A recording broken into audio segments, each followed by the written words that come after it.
All right, guys, so I just want to say right off the bat before I get into this story, I get no pleasure whatsoever discussing stories like this, okay, that involve somebody that I politically disagree with vehemently, okay, as we're going to be discussing Miss Sasha Johnson, who basically is one of the main leaders of the Black Lives Matter movement out in the UK. Now, Miss Sasha Johnson has become infamous for saying all types of very inflammatory things, particularly about white people, okay?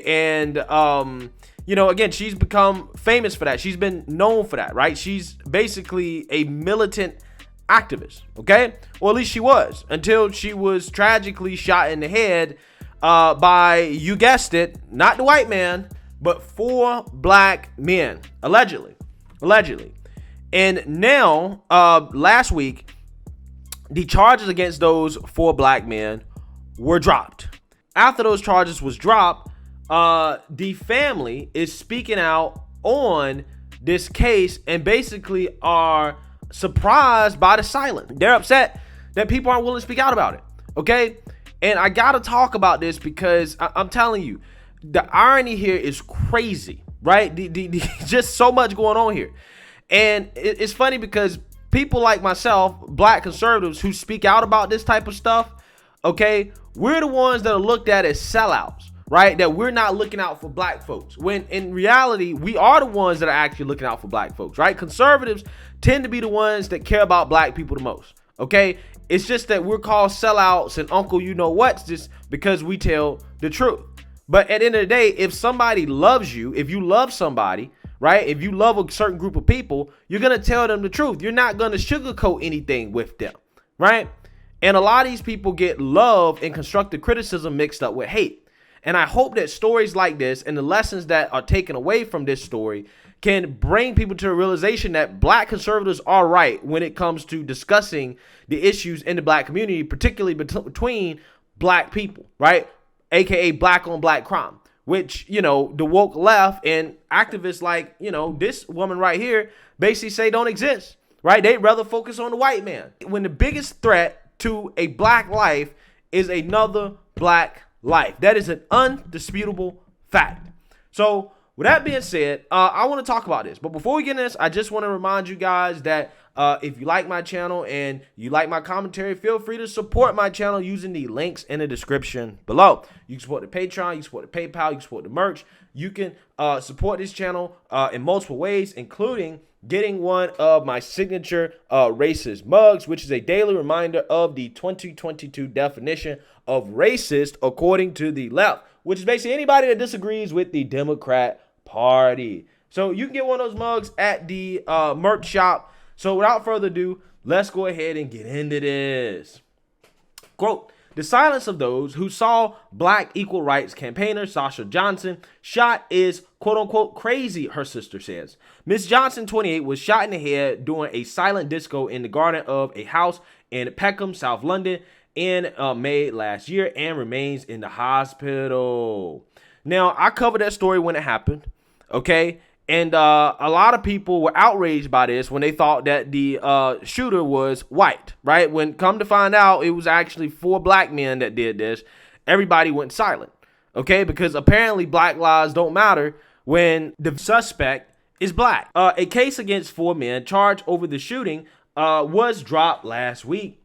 The activist mother, Alette Dowling, urged fresh witnesses to come forward and said the people that did this to Sasha need to come off the street. Metropolitan Police detectives say they've been met with a wall of silence in their appeal for witnesses. 4 men and balaclavas shot at guests in the back garden of the house in Concert Road, with one striking Miss Johnson in the head at very close range, the court heard. She has permanent and catastrophic injuries. A trial has been due to start in March, but at a hearing last week, the prosecution said it could not go ahead for reasons that could not be set out fully in open court. The case was based on circumstantial evidence, and there was no direct evidence identifying any of the defendants as the attackers, prosecutors added. All right, so basically what is happening here is a result of no snitching, right? The no snitching culture in the black community, which I have spoken out against. I've said, hey, this is not a good thing.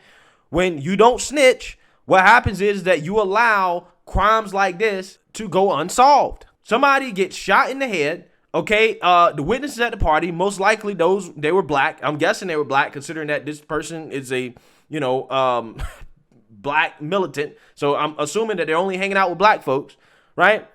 Shot by black people, and nobody can identify the witnesses. They're all scared to speak out, right? They're scared to speak out. But again, if a black conservative says, hey, listen, this is wrong, you need to speak out against criminals, you might get called a sellout, right? You might get called a C word. Kind of similar to what Sasha Johnson here did, who's the victim, who was shot in the head. Kind of like what she did when she was confronted by another black man about, hey, you might want to worry about black on black crime rather than police brutality at the hands of the white man, statistically speaking. Why do you think kneeling on a man's neck for 8 minutes and 46 seconds wouldn't kill him? I can show you a video now. That's a legal hold, by the way. I'll show you. Listen, you just need to shut up, man. You're a coon. You just need to shut up. Get angry some more and threaten me some more. Get angry and threaten you some more? Yeah. I promise you, I don't threaten you, I promise you. Promise, okay. So come out there. Let's live through the promise. Come out there, let's live through the promise. Come on. Come out there and we'll live through the promise. I can promise you now. Come on. Come out there and we live it through. Okay, dude. You're a dude, what? What do you mean? Because I'm a girl, you think I'm gonna fuck you up? Come on, man. Because I'm a girl. We're here to You're here to drive this side out to make it look like all black people are ignorant. Yeah, I'm angry right now because of what's going on. It's made me angry, yes. Just like when he was angry when he thought that his town was being destructed, his city statues were going down. I'm angry too. Of course you're angry. Yeah, so why are you calling me dude? What does the dude mean? And you also what does the dude mean? You don't believe stats and facts what does the dude mean? It's recorded. What does the dude mean? What does the dude mean? Do you know what? I'll be honest. How am I? You're what we're dealing with. Yeah. We're what you are. What we're dealing with. Overly emotional, angry, quick to violence. You calling a black woman angry? You're a. You don't need to be in this conversation. You don't need to be in this conversation. You should be able. How can I racially abuse this man? Can someone give this brother some knowledge? How can I racially abuse him? How can I? Unarmed black men being killed. Do I believe? Okay, so I want y'all to understand, right? The favorite word of the militant blacks, right? Their favorite word is the C word, right? If you guys haven't noticed, Amazing Lucas has become quite militant, right? And the reason why I'm bringing his name up is because in some of his thumbnails for his live stream, he's put my face in it, right? Saying that I'm a C word, okay? Simply for disagreeing with, liberal blacks, right? That makes you a C word. But at the end of the day, the C words are correct, right? They're correct. They're the ones that are actually looking out for black people and black lives, okay? I want people to understand that. So let's actually look at this video here of Sasha Johnson's family speaking out about the silence on this. When you heard the case against these 4 men had collapsed and there would be no criminal trial, what went through your mind? We wasn't shocked, as I said, no, or surprised. And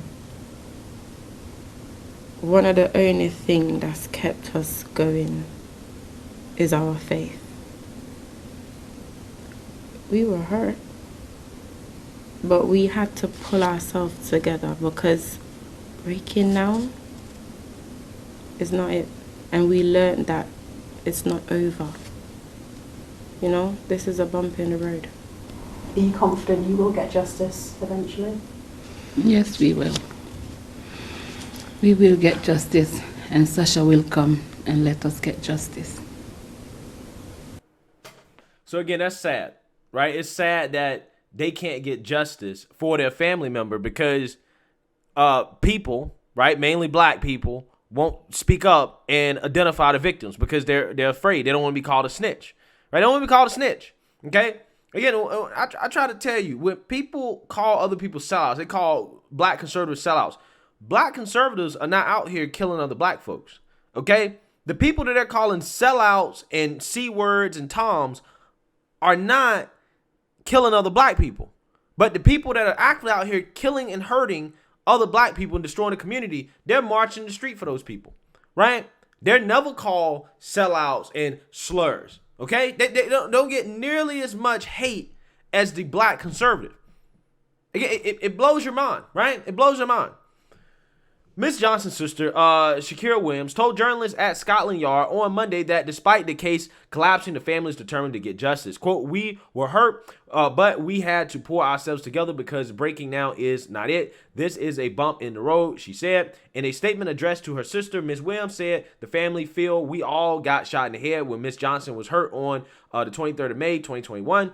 Quote, I can't put it into words, but the journey has been devastating, she said. She said Miss Johnson's sons, age 7 and 11, have been so brave and strong. It's the first time Miss Johnson's mother and sister have spoken to the media.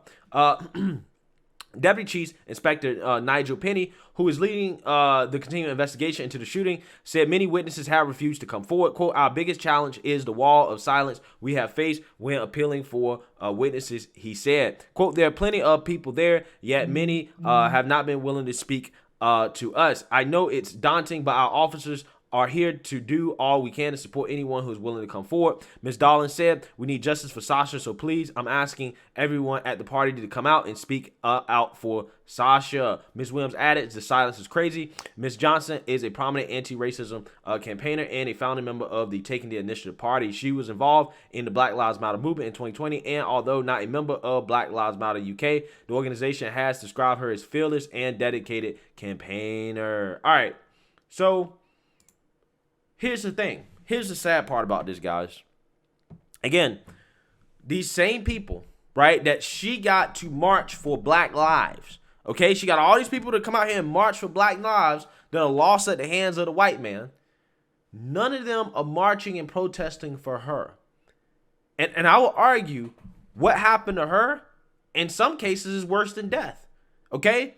Because if I was in her position, I ain't gonna lie, I probably would have preferred not to be breathing, because the pictures of her are gruesome, okay? She has some gruesome injuries. Half of her body is paralyzed. She can't move. She's lost an eye, okay? She will be disabled and disfigured for the rest of her life. But she can't get any of these people that she rallied behind the evil white man to speak out for her when she's a victim of the hands of other black people. But I thought Black Lives Matter, though. Again, this is just another example of how only some Black Lives Matter. Not even the black lives of those who are protesting and marching for other black lives, right? The only black lives that matter are the black lives of those that are killed at the hands of a white police officer. And most of the time, those black lives that are killed at the hand of a white police officer are the same black lives that shot her at that party. That's the sad part about this. That's the irony in this, okay? Again, I take no pleasure making a video like this. It is a shame because I speak up against people that are causing harm to the community, the same people that shot this woman. But her, on the other hand, she doesn't speak out against that. She doesn't speak out for all the black lives that are lost at the hands of other black people. She calls people that bring that issue to the forefront, calls them sellouts and C words, even though statistically speaking, that's a much bigger issue, right? If you want to talk about black lives. Again, this is the problem with the Black Lives Matter movement. Okay? I want people to understand that. If this situation doesn't show you that this movement is a farce, that, you know, these people truly only care about lives that are lost and some racial narrative can be upplayed of it, some victimhood mindset of old racism, I don't know what to tell you. Even a leader in the movement, their life don't matter. It don't matter. So, again, I hope she gets well. Okay, I hope, you know, she recovers more fully. But, you know, like I said, it really is one of those situations that is a shame. It really is. Let me know what you guys think. Make sure you like, comment, and subscribe. Most importantly, share a black conservative perspective. Peace.